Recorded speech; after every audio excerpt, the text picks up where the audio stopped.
নমস্কার, আমি তরুণ ঘোষ।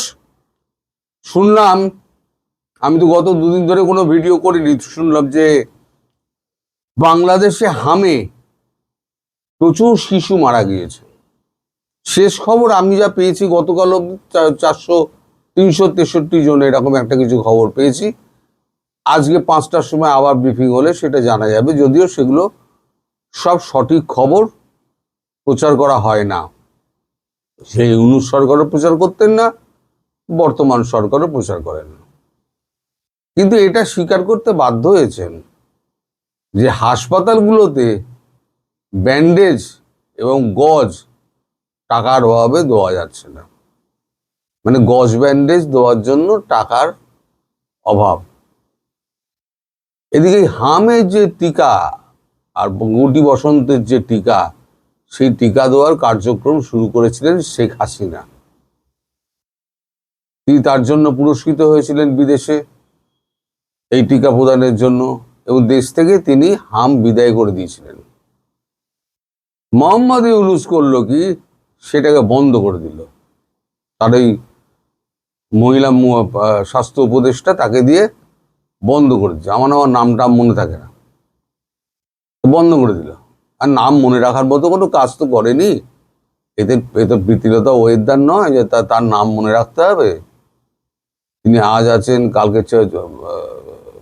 বাস স্ট্যান্ডে ঘোরাফেরা করলেও তাকে কেউ চিনতে পারবে না। তো সেই টাকা দিয়ে উনি কি করেছেন, উনি লোক লস্কর সমস্ত নিয়ে শিশুদের জীবনকে উপেক্ষা করে তিনি বিদেশ ভ্রমণ করেছেন, এবং 70 লাখ 80 লাখ পার ডে যে সমস্ত হোটেলে খরচা আছে, সেই সমস্ত হোটেলে তিনি প্রেসিডেন্সিয়াল সুইট বুক করে তিনি সেখানে কালাতিপাত করেছেন আর ডিম খেয়েছেন। যারা যারা সঙ্গীর সাথে ছিল তারা তারা ডিম খেয়েছেন। এখন সেই সেখানে তারেক রহমানের সঙ্গেও তার বৈঠক লন্ডনে হয়েছিল, সেখানেও সঙ্গী সাহেবদের নিয়ে গেছিলেন, খলিলুর রহমানও ছিলেন। সেখানে ডিল ফিল কিছু একটা হয়েছিল, যাই হোক, যে সেটা আমার বলার বিষয় নয়। তারেক রহমান প্রসঙ্গে পরে আসবো। এখন এই যে টিকাদান, এটা যে থেমে গেল, তাতে শিশু মৃত্যুর দায়টা কে নেবে?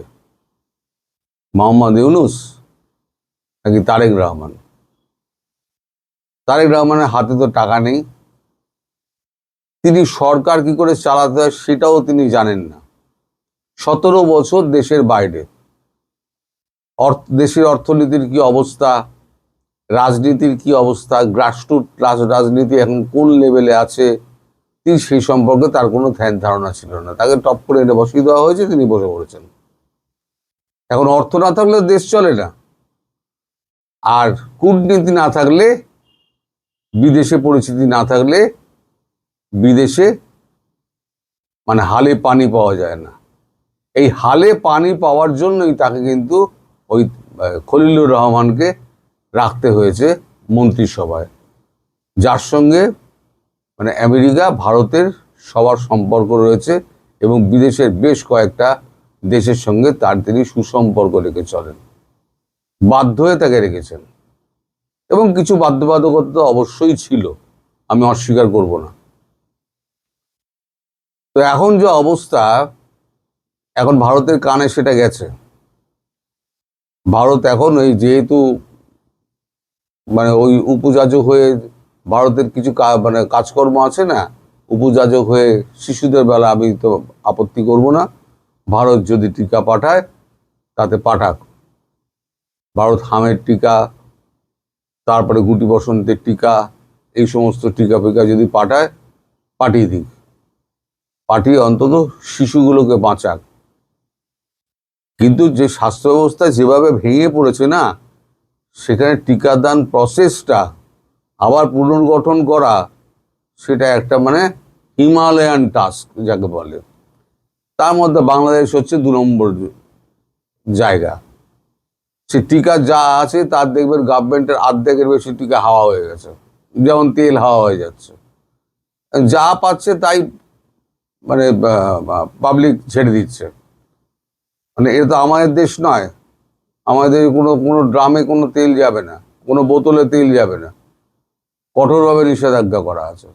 বাংলাদেশে সব নেই, তেল চলে যাচ্ছে, কেউ ড্রামের মধ্যে রেখে দিচ্ছে, কেউ ট্যাঙ্কের জলের ট্যাঙ্কের ওপরে তুলে রেখে দিচ্ছে, ভিডিও দেখেছি আমি, আমার কাছে এসছেও। তো যাই হোক, এখন এই যে এই দায়টা কে নেবে? মোহাম্মদ ইউনূস যদি দায় স্বীকার করতেন তাহলে পরে তারেক রহমান তাকে বিদেশ যেতে দিতেন না, কিন্তু তারেক রহমান তাকে জাপানে যেতে দিলেন। জাপান থেকে তিনি ঘুরেও এলেন এবং দেশে শান্তিতে বসবাস করছেন, এবং এখন রাষ্ট্রপতি হওয়ার জন্য একটা নির্লজ্জ মানুষ, শিশুগুলো মারা গিয়েছে, তাদের মানে বরাদ্দ হওয়া টাকা তিনি মেরে দিয়ে তিনি নিজের আখের গুছিয়েছেন এবং দেশ ভ্রমণ করেছেন।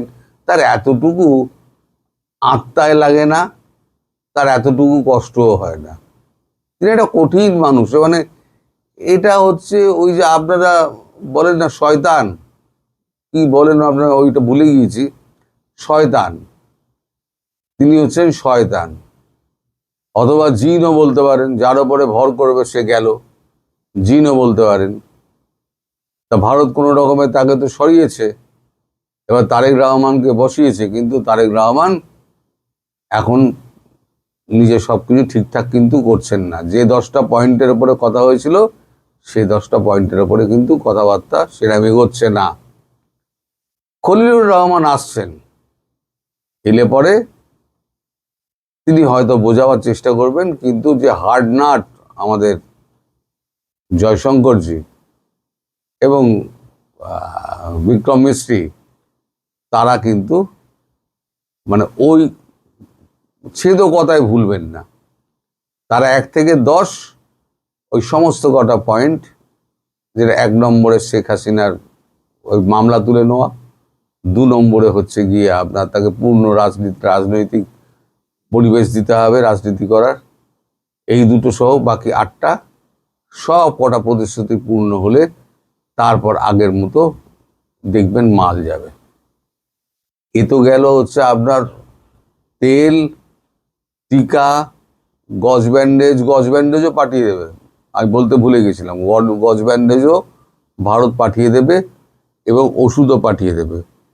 ওষুধ যা দরকার সেগুলো পাঠিয়ে দেবে, কিন্তু টাকা না দিলে তেল, চাল, ডাল কিছুই যাবে না।